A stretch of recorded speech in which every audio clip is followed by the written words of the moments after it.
seconds, 5 seconds slow. That's good enough. That's pretty good for an old clock. Yeah, that's good.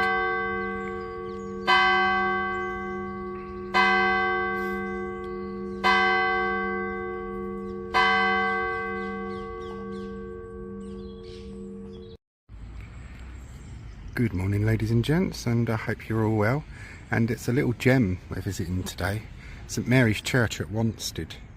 And we even get, thanks to Martin, a climb up into the bell tower to see the clock mechanism working and hear it strike the 1/4 past. The parish church was first recorded in the year 1208, but its medieval church was replaced 70 foot to the north by the present building between 1787 and 1790 in a plot donated from his estate by James Tilney Long. It was designed by architect Thomas Hardwick. Its foundation stone was laid on the 13th of July 1787, followed by a reception at Wanstead House. Wanstead House is now lost.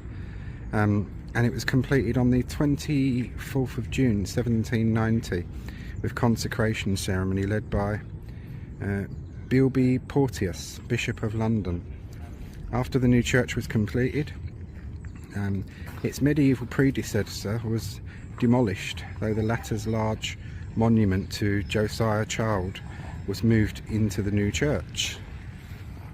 And I'll give you some other exterior views of it.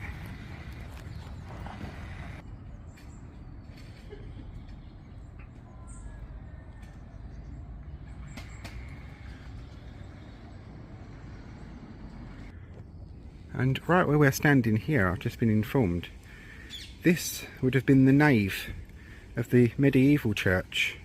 So these tomb slabs would have once been inside a church.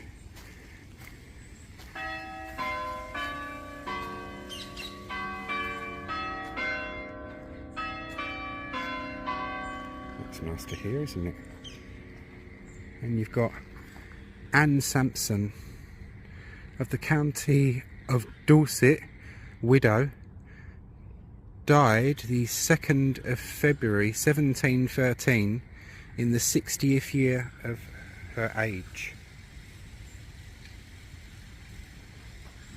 So you've the 1790s church within sight of the medieval church. Here's a view of the rear of the church, looking at the altar window, which is a beautiful piece in its own right. Now you'll join me back round the front and we shall be heading inside. And now you'll be joining me inside the church. Is she 14 or is she 17? I think she's 14 in January, or is she 15 in January? She was such a little lady, just like Reggie. This church really owes its existence to Wanstead House, a lost house, and as it was really an estate church and not as such, although it was a parish church, but it was owned by the estate. Very rarely for a church of this age, it still retains its original box pews from 1700s, which is rare to see. People would have rented pews and would have had their own private pew, so it's a real joy to see.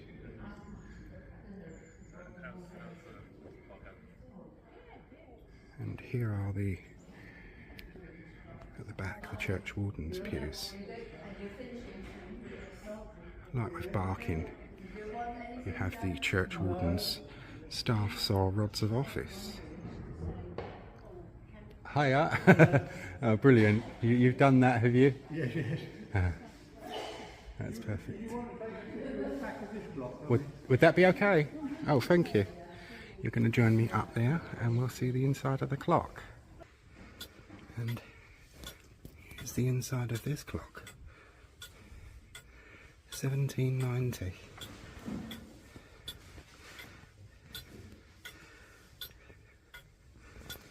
a massive thanks to Martin for showing us the bell tower clock, which you're going to see soon, and this one.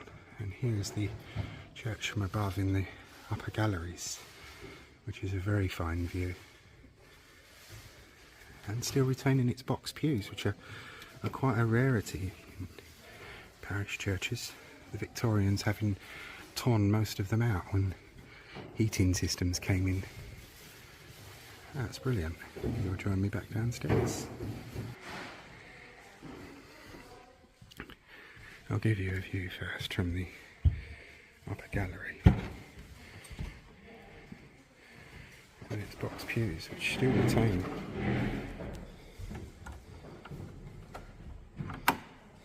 their working locks.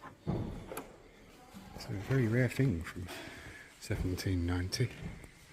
And I've brought us up here, at this end, so you can see this fine stained glass window and tomb of George Bowles, Esquire of Wanstead Grove, Essex.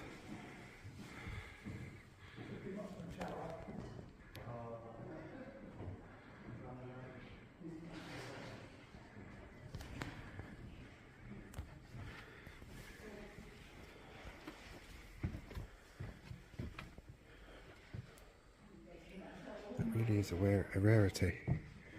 And there is the organ.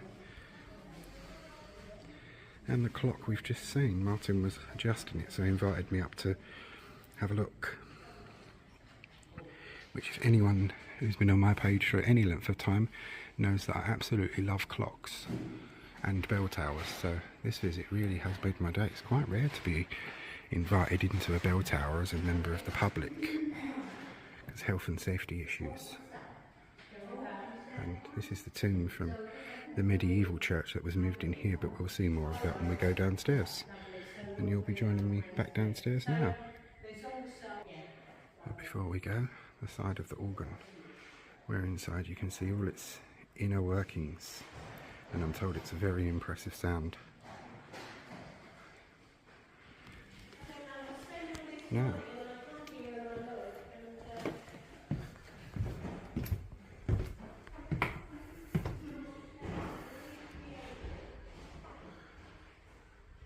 (1638), here lies the body of Captain John Morris, son and heir of Francis Morris of this parish, Esquire, who departed this life the 29th of September in the year of our Lord 1638, and had to wife Alice Dow of Irem Hayden, Esquire, daughter of Irem Hayden, Esquire, which Alice, in memory of her beloved husband, erected this monument, aged 38 years.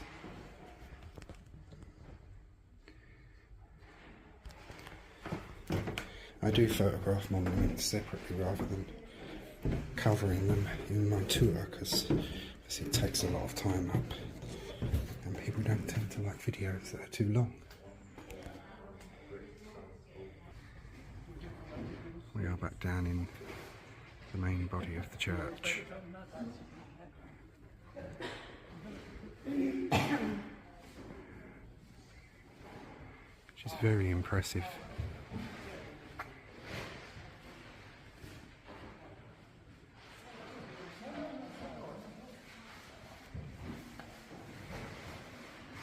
There's the organ and the clock we've just seen, and the upper galleries.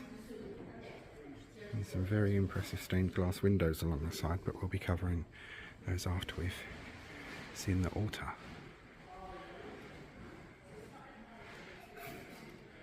Very impressive in its own right.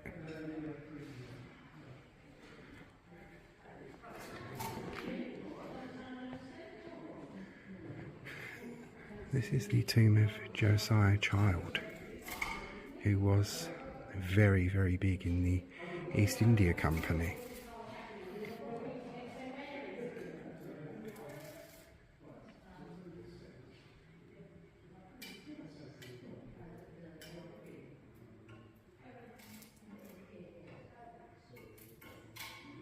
Interestingly enough, he was a man of that really patronised the idea of free trade. There's an information board just here.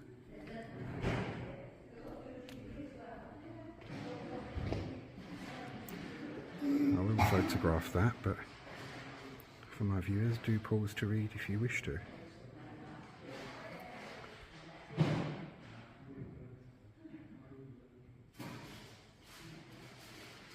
He was a city merchant. On the day he was apprenticed to a London merchant, he never looked back. And become a very rich man. He became from fairly humble beginnings.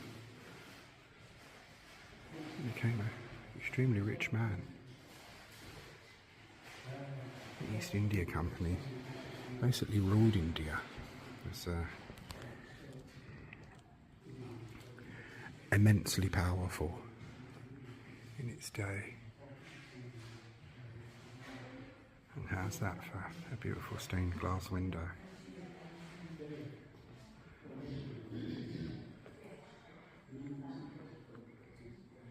Was added in 1899 to the glory of God and to the memory of William Pitt Wigham, Master of Arts, rector of this parish,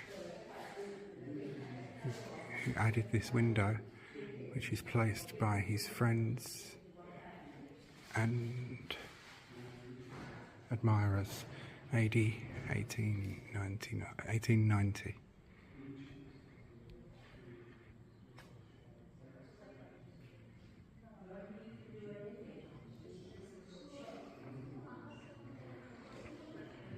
Just a stunningly beautiful piece in its own right, isn't it? Oh, I've really had a nice visit here today. Invited down up into the bell tower.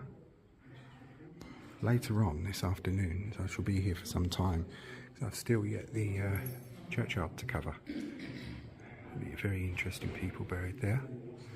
And after that, about 3 o'clock, I'm going on a crypt tour. Hopefully I'll be able to film it. If not, it'll be photographs with descriptions. Here's the pulpit.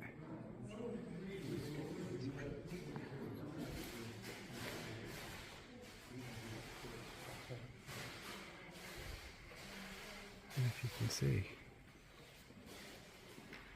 even up above us there is impressive stained glass windows.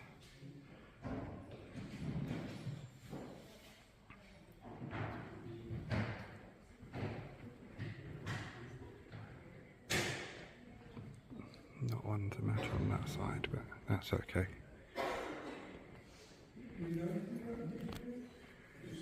The lectern. Ah, excellent. There is a toilet. I was going to ask about that.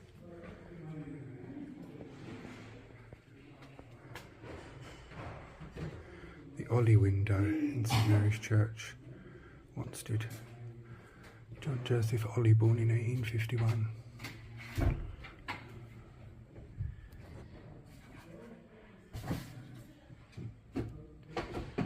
Do pause to read the descriptive histories, although I shall photograph them as well. And that's beautiful, really is.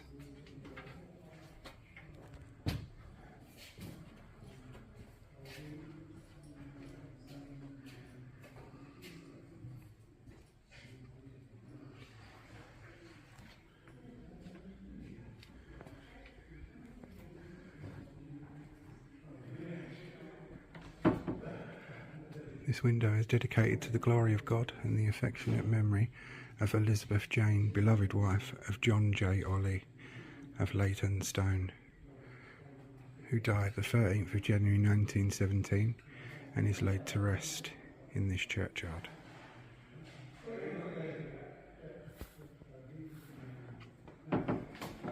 That's better. I have to get the whole window in if I can.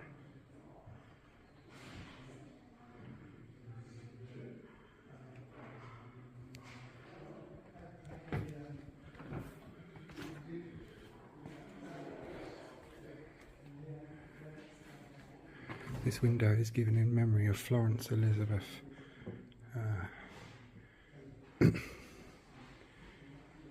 Macready, beloved wife of Reginald John Macready and mother of Reginald Edward Joseph, Jessie and Ruth Macready.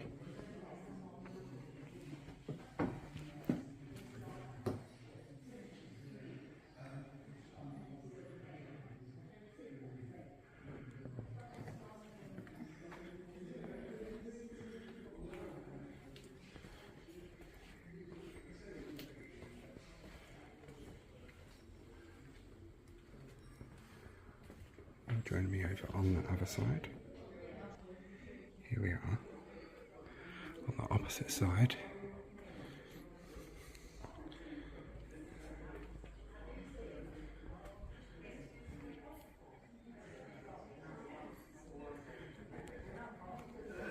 Another piece of stunning glass.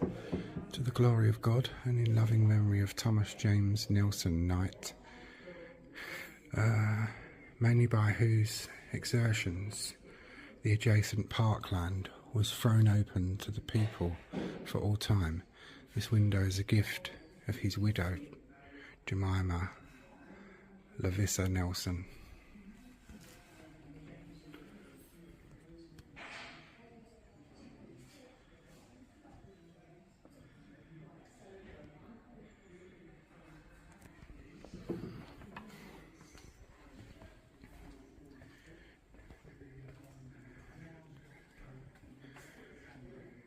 In memory of Marjorie Ellis.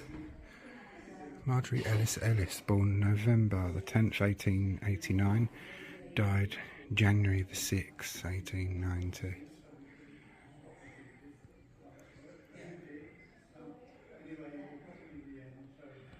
So died a very, very young child, sadly.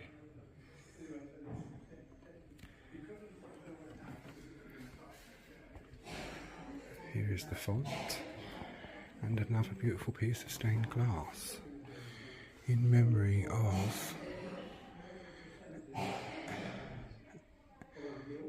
A. something L. Chapman, born 1752, who lived in Wanstead many years, and together with a large family worshipped in this church. This window was erected by his son, D.B. Chapman, in 1899.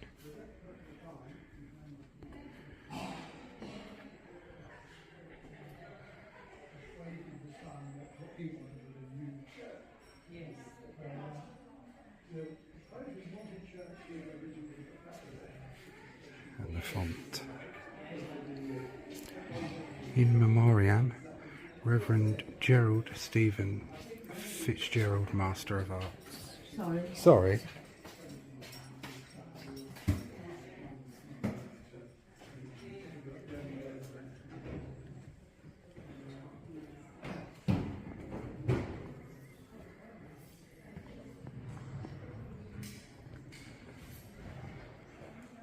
You can see the organ properly up there, which is very impressive.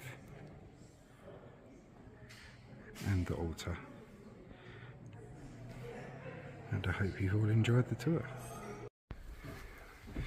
Well, we're getting a privileged visit up into the bell tower and to see the clock, so you'll join me up there. Quite a privilege to be able to see the clock movement.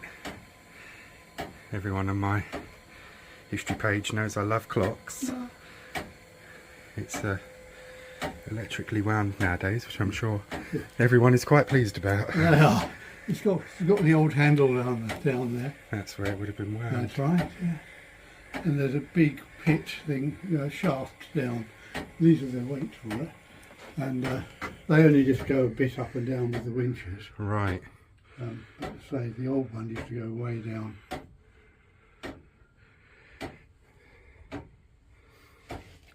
Well, that's the chiming mechanism. It's like a big musical box, isn't it? Yes. With its flywheel that Yes, oh yes. spin round when it chimes. Yeah, what's the time? You've got, if you want to see it chime, you've got to wait, haven't you? Yeah.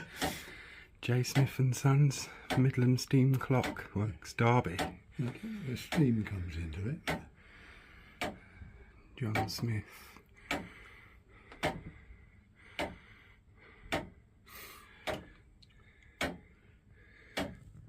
That's his pendulum.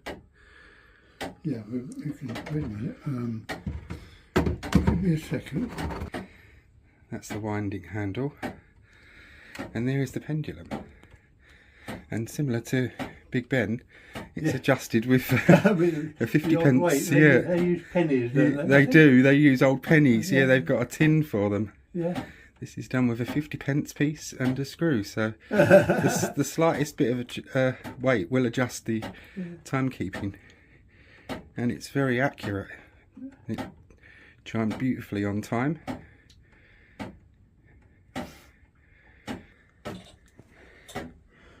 I'll take a bit of weight off it.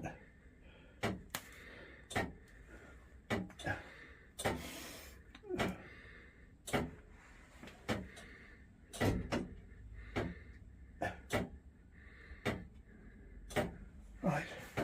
That's brilliant.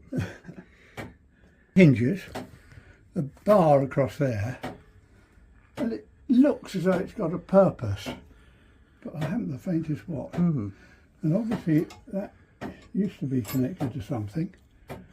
Could have been something to do with the winding mechanism, Yeah, possibly. Yeah, it's very old, so I think it's all part of the, what was there. But I really haven't worked out what that's for at all.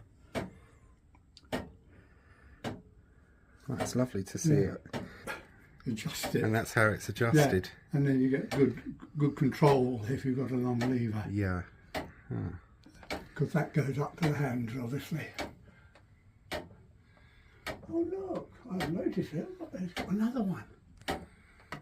Oh yeah. Oh wow, I've noticed that before. So the levers for the bells are there.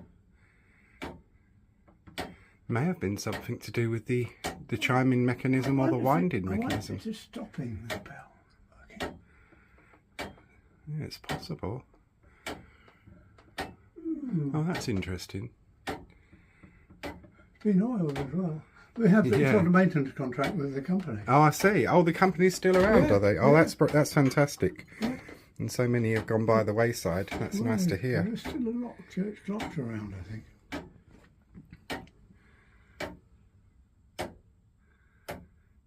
And we're going to be hearing this beauty chime in a minute.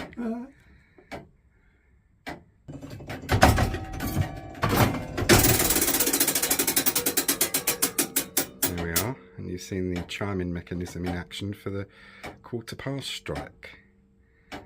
Brilliant. How many all need? Similar to a system of carillon bells, you can play different tunes on here, including the Westminster chime, Here Comes the Bride, Oh Come All Ye Faithful, Swiss Bus Horn. That's brilliant. And these are the ropes that you would pull to play the tunes.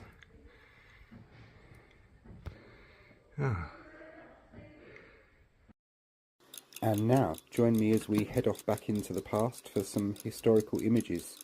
Hope you're all going to enjoy. And here in this little woodcut image you see the original St Mary's Church, Wanstead, the medieval one that was first recorded in the year 1208. Another little woodcut image, and it shows us here the added bell tower, which was added in the late 17th to early 18th century. Come the late 18th century, the old church had become A, so dilapidated that it was decided it would need either a complete restoration or a rebuild, and B, was no longer really large enough for the number of parishioners that attended the church, so it was decided upon a complete rebuild, about 70 to 80 foot from the site of this one. But before it was taken down, the architect of the new church, Thomas Hardwick, employed a very famous painter to come and paint the old church, and that painter was Joseph Mallord William Turner. And here in this beautiful little painting of his we see Old St Mary's Church, Wanstead. And the new church that we've seen and enjoyed really owes its existence to this estate, Wanstead House by John Buckler, which we see here in this painting, and the land on which the new church stands was given by James Tilney Long of this estate. So really, without him and this estate, the church that we see and enjoy today wouldn't exist. And here is the architect of the new St Mary's Church at Wanstead, Thomas Hardwick, architect of Wanstead New Church. And just like with the painting of the old church, Turner was brought in once again to do a drawing of the new. Joseph Mallord William Turner, Wanstead New Church, 1789 to 90. And as soon as the new church was built and consecrated and opened and ready for worship, the old one was taken down. And particularly the Childs family, who were its richest parishioners, also of Wanstead House, they were taken up and moved into a crypt under this new church, and the new crypt acted really as a foundation piece for this church on which it stands. And here we see St Mary's Church, Wanstead, in the late 18th century.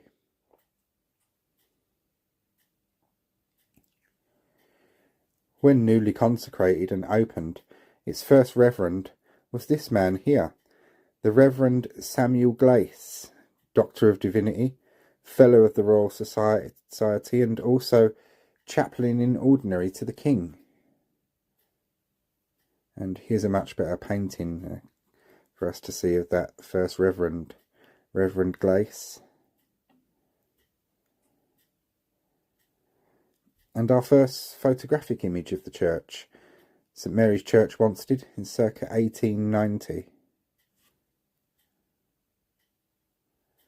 And another cracking old photo from circa 1930.